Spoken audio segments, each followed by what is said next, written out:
Kali, thank you so much for being here. Thank you for having me. Of course. We're so happy to have you here at Happy Mag. Where actually are you right now? I'm in LA at the moment, yeah. What's the vibe in LA? Everyone wears masks. Everything is open, but everyone's just being safe, wearing masks, using hand sanitizer. I think it's a lot. I think people are taking more precautions here than in other cities because I've definitely had to move around a little bit. Right. Been to Florida, been to Texas, and I think that LA is definitely taking the more precautions out of other places I've seen in the United States. Right, yeah, well, it's pretty chill here in Sydney at the moment. We all know, like everyone else, it's been such a tough year for more than others in some parts of the world, but I'd really love to focus on the wins with you because you just keep killing it, especially with your stunning track, Telepatía, which just makes me wish I was in a long-distance relationship. It's that beautiful. I'm like, I want to feel those feelings. Can you tell me a bit about the creation behind that track and the importance of singing in Spanish? Yeah, well, for me, I had always imagined that my second studio album would be predominantly in Spanish. It was definitely something I had to kind of fight to do.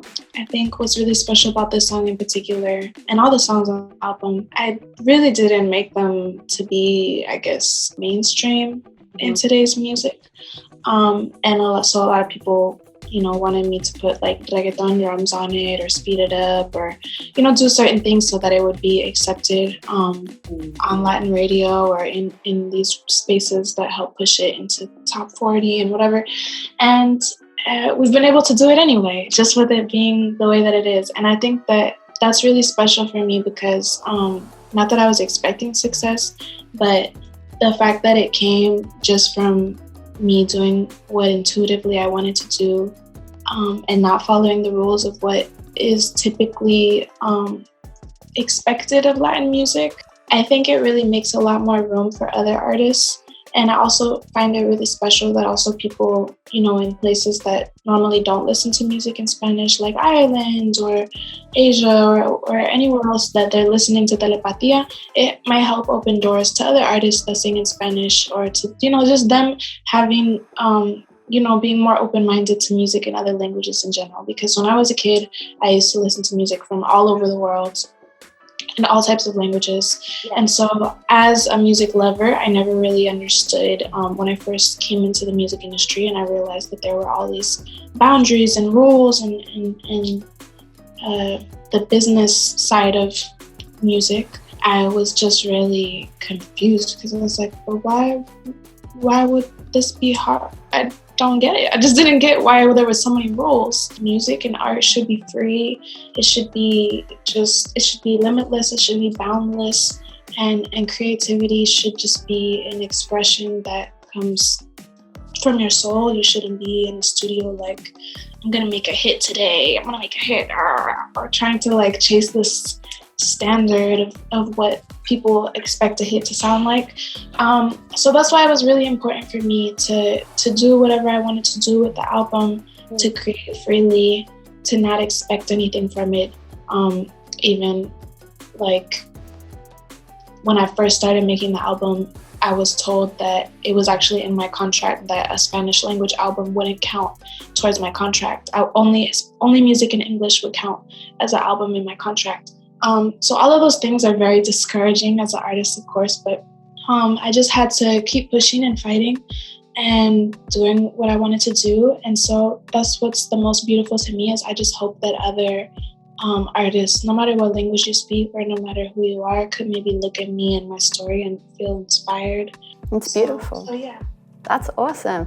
And of course, TikTok played a huge part in how quickly it spread, right? That's definitely, TikTok is hilarious. It's so funny. I go on there just to laugh sometimes, but I think that it's really beautiful that we have a social media platform that spreads music.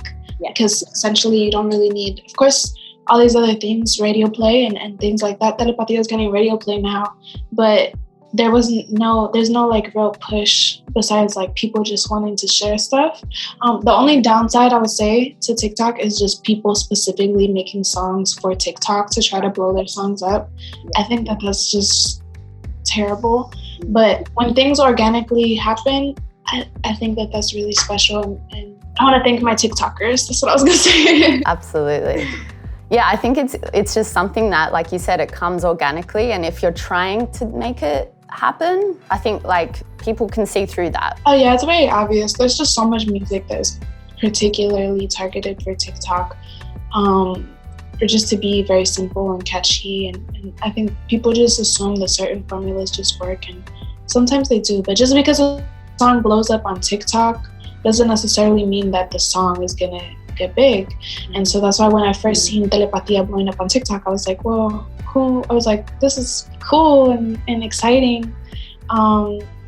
But because the streaming was matching up, because people weren't just making TikToks, they were also then going and listening to the song and sharing it and streaming it, and it just it became something that was so real that we got, like I said, in the top 40 without airplay. So it's just about making good music, and if it happens to go viral, people will go and support it in real time. But when it's just something that's just trendy and of the moment and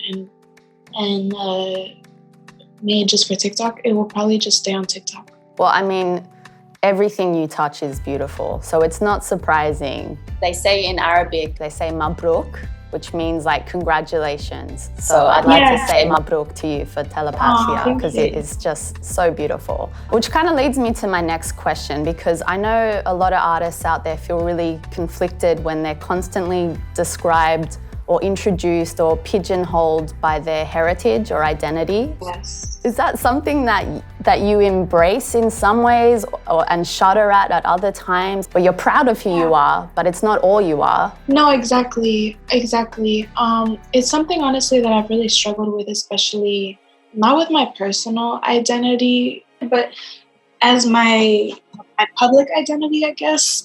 Constantly seeing that, or constantly being sold as that, or being like, it always has to be, when things get sent to me for roles or for opportunities, it's always like, it's that slot for like a Latina.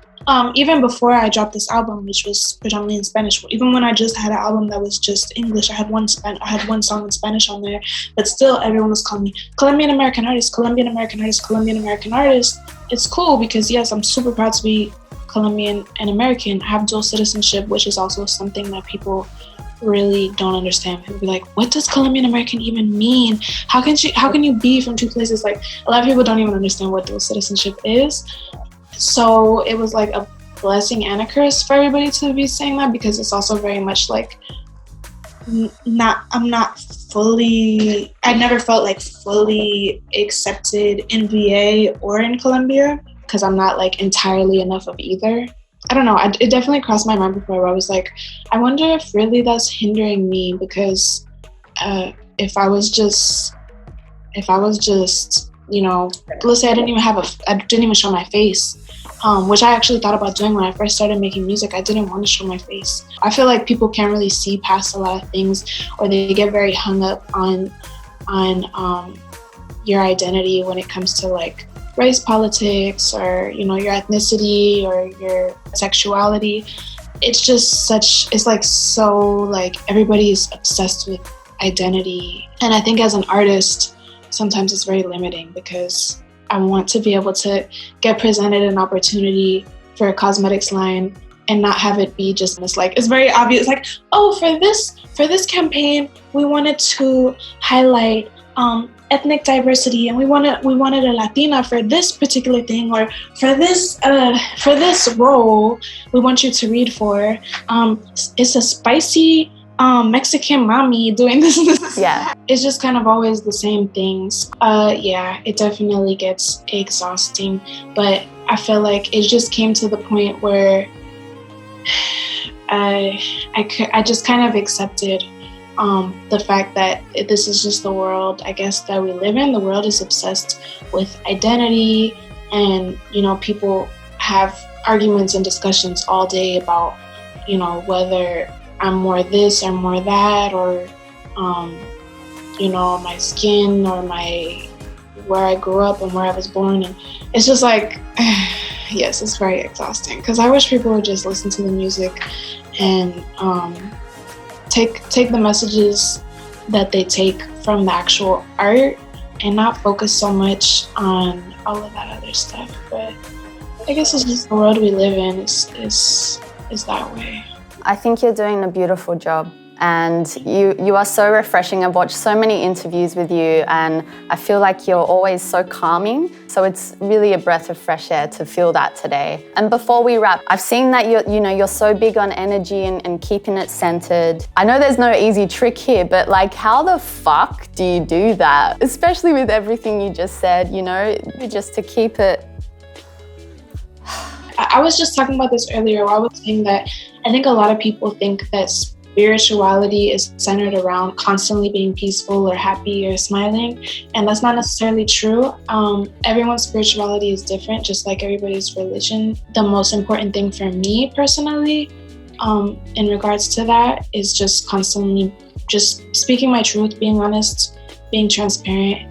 The more I just tell the truth and the more I'm just okay with the truth, I'm good. So if I'm angry or I'm sad or I'm upset, I can vocalize that. I can be that, and I don't have to feel guilt for the fact that maybe other, you know, people who consider themselves spiritual think that those emotions are beneath us, or we're supposed to be too highly evolved to be those things. You're allowed to be all of those things. You're a human being. So I think just being able to express yourself however you want. For me, I try to find my center when I'm too upset about like what we were talking about like, you know, people pigeonholing you into just one identity. I know that I'm a multidimensional being. I'm many things, and people only being able to see one dimension of that, like your sexuality, your ethnicity, or whatever. That's really just because society has a very limited perception of human beings. And it really has nothing to do with you. So if you ever feel weird about it, just remember it has nothing to do with you. And maybe just ask people to stop doing it. I can't ask people to stop doing it because they would just do it anyway. Yeah. I have good days and bad days. I have days where I see dumb things and I'm like, this is obviously not true, and I'll say something. And then I have other days where you just feel very disconnected from what people see, and you can separate the body and the person from the soul. And you know, like, okay, let them talk about the body. I'm over here. Yeah. Have fun with that, you guys. Bye. Yeah, exactly. Well, Kali, look, thank you so much for taking the time. I really appreciate it. You are amazing. Keep killing it. And we can't wait to see you physically sometime in the future. Yes, I can't wait to go back. I had so much fun last time I was there. Have a great day.